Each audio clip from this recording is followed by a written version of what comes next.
भारतीय संस्कृति अत्यंत प्राचीन है और ये धर्म ग्रंथ भी अत्यंत प्राचीन है।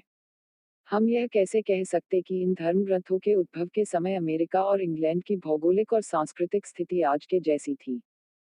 जैसे हम पहले संस्कृत बोलते थे, लेकिन अब नहीं। और कितना कुछ समय के साथ बिल्कुल बदल गया है।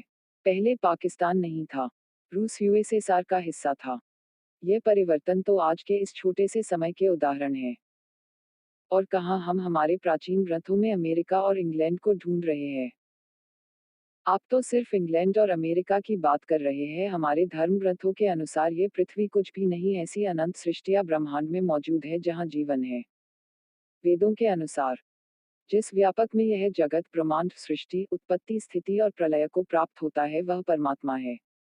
अर्थात जिसमें यह जगत उत्पन्न होता है, जो इस जगत को धारण स्थिति में करके रखता है, जिसमें इस जगत का प्रलय होता है, वह परमात्मा है।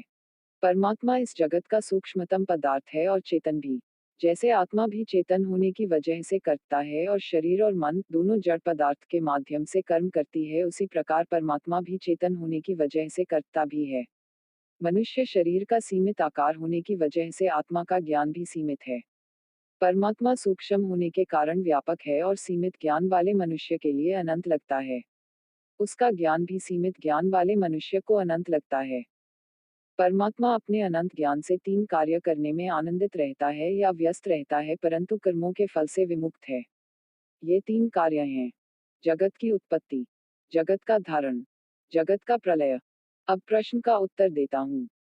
जैसा कि प्रलय शब्द से ही विदित हो जाता है कि परमात्मा अपने अनंत ज्ञान से बार बार जगत ब्रह्मांड सृष्टि बनाता है। पहले ब्रह्मांड बनाता है, फिर सृष्टि जीवन की रचना करता है। वेदों के अनुसार इस बार की सृष्टि की रचना त्रिविष्टिप तिब्बत में हुई। बाद में सुरक्षा या सुविधा की दृष्टि से मनुष्य भारत आ गए, क्योंकि भारत तीन ओर से समुद्र से घिरा था और चौथी ओर हिमालय से। इंग्लैंड और अमेरिका में जंगल के अलावा कुछ था ही नहीं।